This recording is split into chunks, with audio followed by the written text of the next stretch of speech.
Happy Monday, everybody. Hope you had a good weekend. This is Time Out Overtime on the Time Out Overtime YouTube channel. I'm Rick Arsenal, live and direct from the Frank Beck Chevrolet Studio Annex. This is a Monday recap edition of Time Out Overtime. Thanks so much for watching and listening. First things first, if you haven't done so yet, get down there somewhere in that corner, smash that like and subscribe button. Tell your friends, please, about what we're doing here. And remind them that the next subscriber to my broadcast will be the winner. And if you are already a subscriber, you can tell them what they're going to win. Okay, thank you.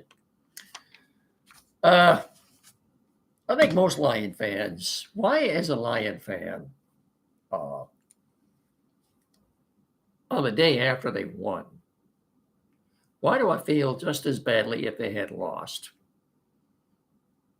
Well, for one thing, due to a coach's boneheaded decision, they won the game.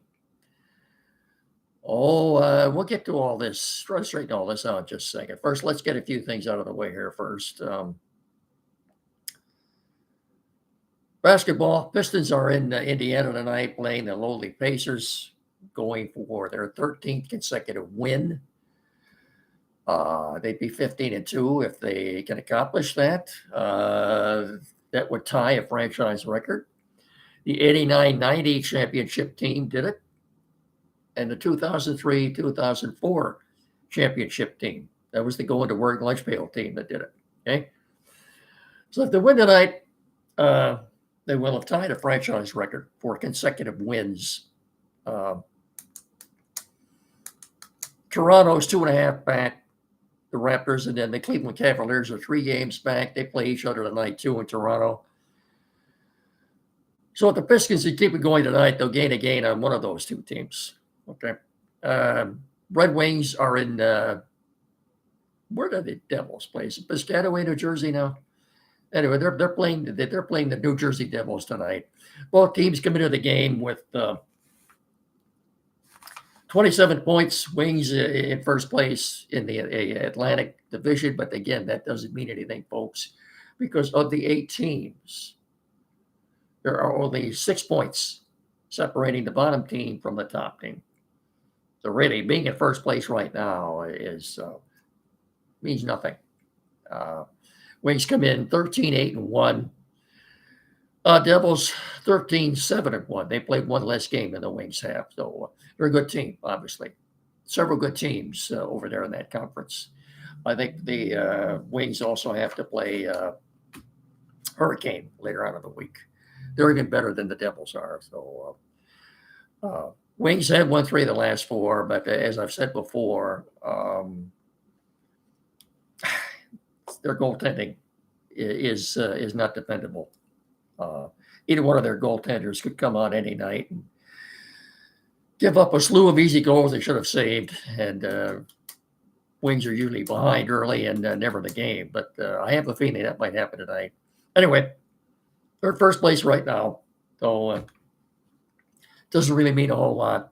Let's get our commercials out of the way here, shall we? I'm so excited, happy, and glad, as you know, to be welcoming the Finish Line Family Restaurant to our family sponsors.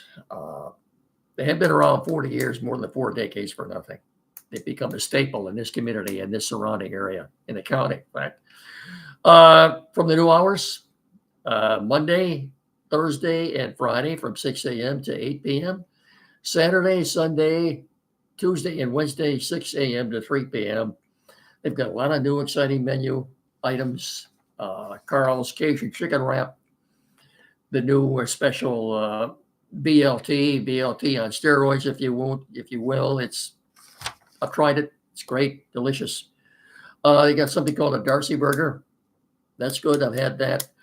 New daily specials coming soon. I can't wait to try these. Homemade spinach and artichoke dip, grilled cheeseburger with brisket blended burger mix. It's all good, folks. Award-winning breakfast, fast, friendly service, great family atmosphere on Carlton Road across from Arrow Swift Printing. Everybody knows where the Finish Line restaurant is. Great place to eat. Like I said, it's everything and more you'd want in a restaurant. And remember, you'll always finish first when you dine at the finish line. I can guarantee you that. I'll see you there. We're also brought to you in part by Beck Chevrolet and M99 between Hillsdale and Jonesville. 0% financing is back at Frank Beck Chevrolet. And even better, no payments until 2026. During Chevy's rent tag sale event, Bex is offering 0% financing on their best-selling models. Yeah, get 0% financing on all the new 2026 Equinox. 0% financing on the redesigned 2026 Trailblazer. And 0% financing on the 2026 Chevy Silverado light-duty pickup trucks with and with 90-day deferrals for eligible buyers. You can make no down payment until 2026.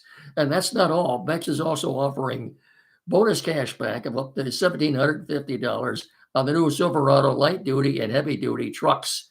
As always, see the dealer for complete financial details. The offer is good through December the 1st. Remember, 0% financing and no down payment for 90 days happening right now. Right now at Frank Beck Chevrolet and M99 between Hillsdale and Jonesville, or on the web at frankbeckchevy.com. Come and experience the Frank Beck Chevrolet difference. Chevrolet together, let's drive. Chevy Drive, Southern Michigan, and Frank Beck Chevrolet is the number one selling Chevrolet dealer in our immediate tri-state area.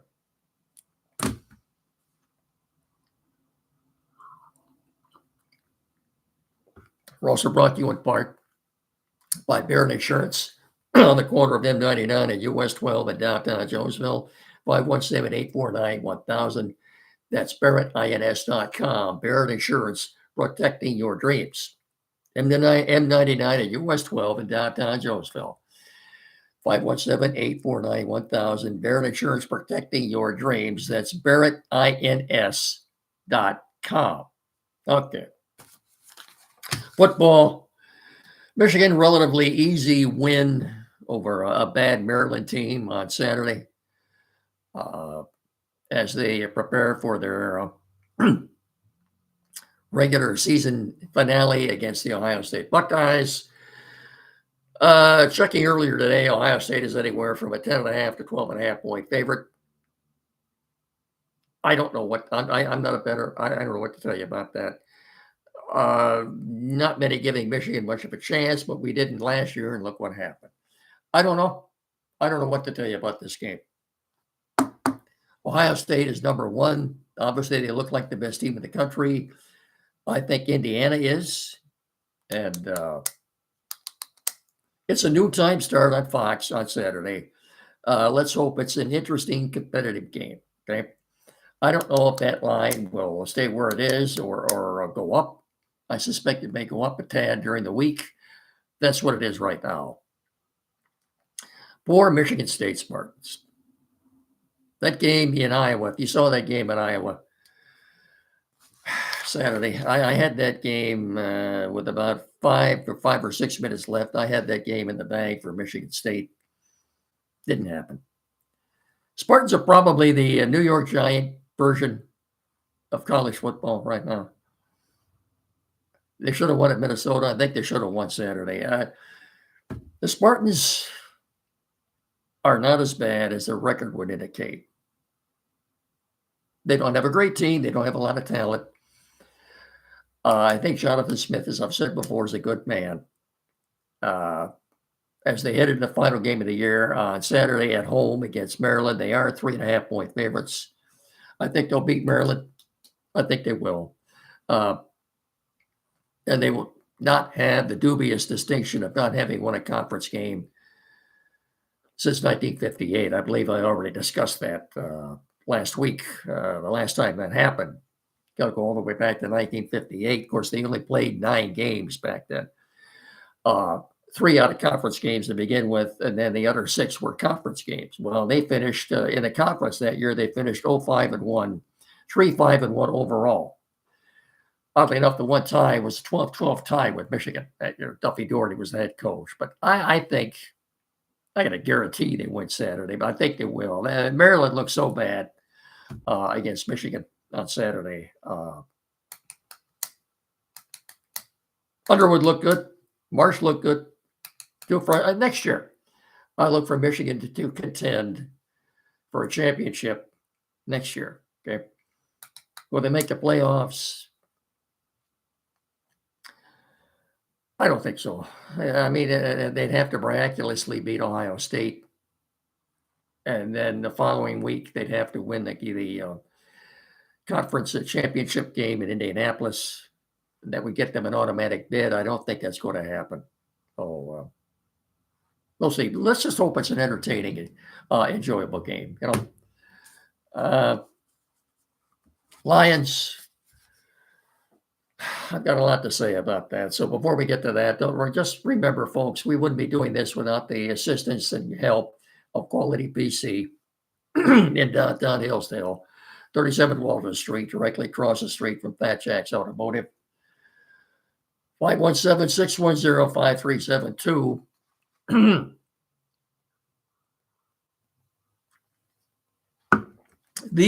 The only place in our area to go for tech services. No other place to go. This is the place right here. We're so fortunate to have them among us. Tim Lidley and his staff there are more than capable of resolving any technical issues you have at all. Any. Doesn't matter what it is. Computers, new or used, anything. Flat screen TV, mounting, programming, setup. Perhaps your internet providers, you need that installed. Printers, new or used, anything at all. Get in there and see them. They'll take care of any issues you have. I can promise you that. 517-610-5372. Or better yet, get in there and see them at 37 Walton Street in downtown Hillsdale. And when you do, tell me, Mickey sent you. Will you please? Thank you very much. Now, the Lions yesterday. There were just a few minutes left, and they were trailing 27-24. The Giants had it first and goal, I believe. Then it got to be fourth down, and their coach, Mike Kafka, interim coach, decided to go for a touchdown rather than kicking a field goal, which would have given them a 6-point lead. Common sense says the Lions would have had to go to the length of the field and score a touchdown to win the game. He chose to go for it on fourth down. I don't know why. I'm sure he was asked that yesterday or today. Well, you going to fire the interim coach? I'll tell you what happened here in just a second. Because of his decision, he cost his team the game. The Lions went down with time running out. I think there were less than 20 seconds left.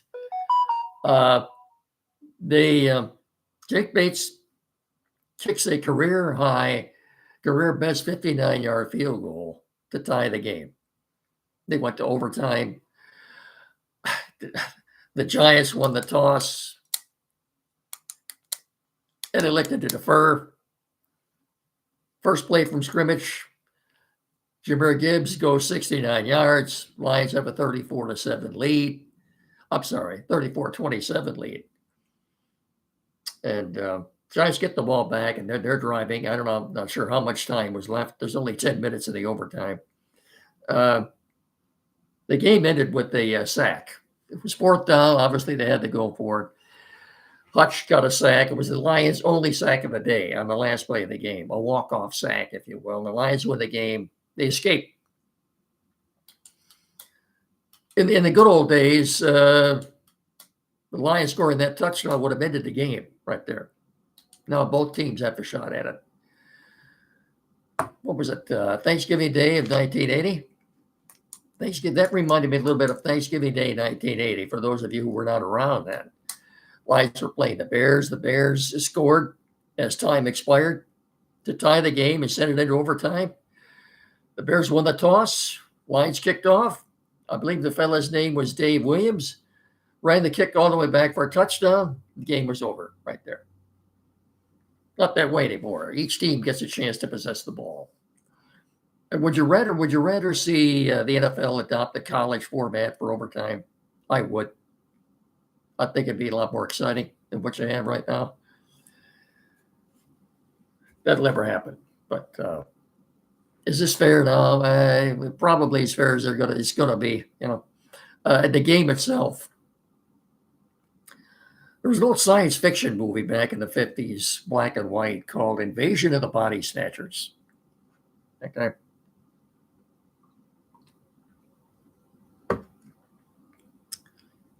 People were having their bodies possessed, literally possessed, by strange beings. Remember, this was science fiction. People were having their bodies possessed by something else. Not necessarily human beings, but a strange movie.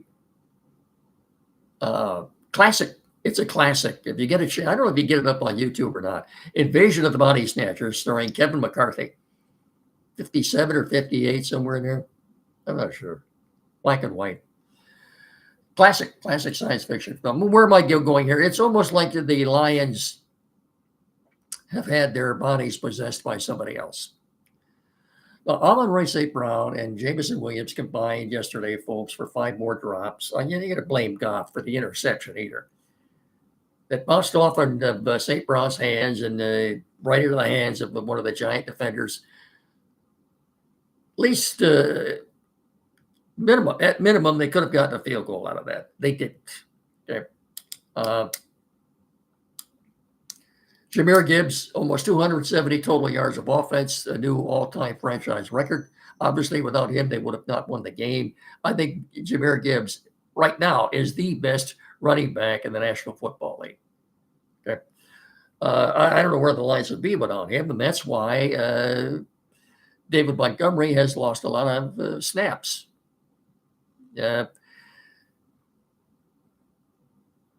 Mike, the ESPN show this morning, Mike Goldberg, suggested that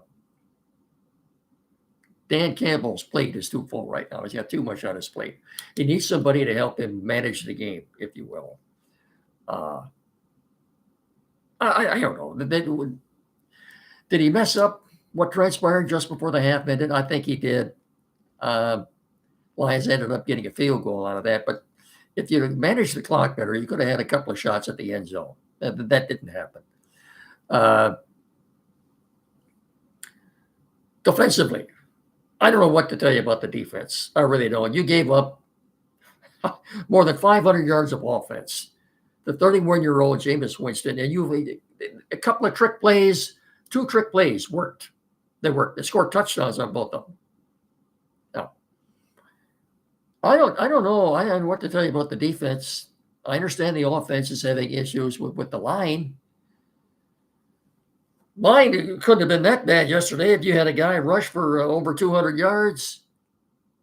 Pass blocking is not where it needs to be. I agree. But good Lord.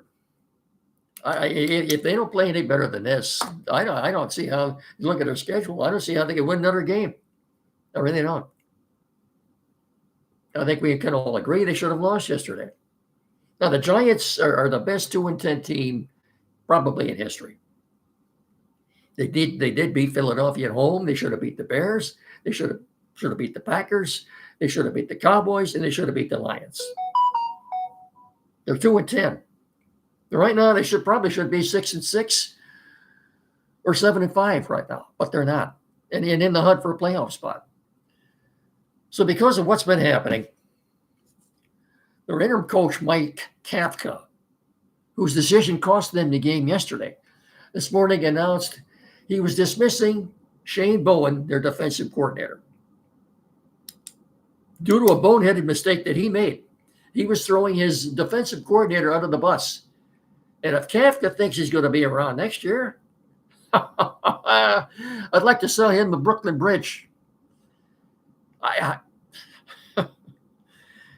Giants are they're a good team. They're a good team. Look, I've said before, there are no elite teams in the National Football League this year. There just aren't. Maybe the Broncos in the West, in the AFC rather, and the Rams in the NFC. those two teams, along with New England, Patriots are 10-2 now, first team to 10 wins. Maybe those three. I put them the top three if I was doing power rankings right now. I had the Lions is Thursday against the Packers are 3-point favorites. The Packers aren't the greatest team in the world either. That was a very boring, 23-6 win they had over the Vikings yesterday. The Vikings, again, are you ready for this? J.J. McCarthy's passer rating from that game yesterday, 34.2. That's unheard of. 34.2. How can that be? For a grand net total of 87 yards net.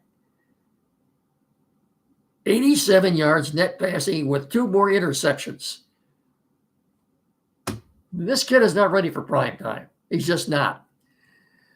And who messed up there? The Vikings, they had both Sam Darnold, and I'm not fond of Darnold. He's proved he can't win any big games. And Danny Dimes, okay, from the Indianapolis Colts, Daniel Jones. By the way, the Colts now are coming down to earth too, aren't they? Now, it's a long season. And if you play long enough, your misgivings, if you will, your shortcomings will come out and get exposed. Maybe that's what's happening to the Colts right now. And you watch the ending of that game yesterday. I said earlier that the Chiefs, it was a must-win for them. They don't look any better than the Lions, folks, right now. There are no elite teams in the National Football League this year. And I think Green Bay will win the game Thursday. I don't see how the Lions, with that defense, that offensive line, I honestly, and again, in all fairness to Amon-Ra St. Brown, he injured his wrist several games ago. He's not going to make that. He's not going to make that an excuse. Okay? He's playing with a bad wrist right now. He and Williams combined for 5 more drops yesterday. I don't think Goff was that bad yesterday. Hutch had 1 sack on the last play of the game. He was playing opposite, arguably, the best right tackle in the National Football League. I know Sewell is right up there too, but I think Thomas is probably better than Sewell is at this point right now. Yeah. I don't know. I don't have an answer for you right now other than to say, I look at the Lions, don't play any better than this. They're not going to win any more games.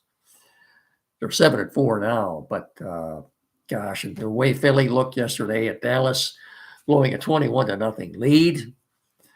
They got the Packers and then the Cowboys and then the Rams the next 3 games.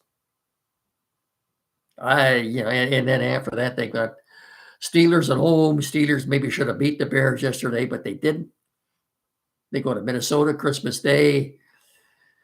They're not very good, but JJ had a good game when he was here. And of course, the Bears, last game of the season. Tough. I don't know. I don't have all the answers. On the other hand, one more thing about that game in Green Bay yesterday. Jordan Love wasn't all much better than McCarthy was. His passer rating was 81.4. That's not very good either. For a net total of 139 yards, no touchdowns, and he had 2 picks. Jordan Love yesterday. Neither quarterback played very well. There are no elite teams this year in the National Football League. That's going to do it. I've said enough. I've never felt this bad ever after a Lion win. I just, like they lost. No. Not good. All right. And they don't have a lot of time to try to get this straightened out either as they play Thursday at 1:00 here. We have more to say about that Wednesday night when I talk to you on Thanksgiving Eve. That's going to do it for now. Thanks for watching, listening. Don't forget every Saturday morning here locally on 92.1 FM, the Time Out Show with Andy and Jed from 9 to 10. I'll talk to you all again on Wednesday. So until then, again, like I said, thanks so much for watching, listening. Remember, please treat each other with respect. Tell your friends the next subscriber to my podcast will be the winner. Until Wednesday, I'll simply bid you all a very pleasant good evening. So long. Thanks for watching. Adios. Goodbye.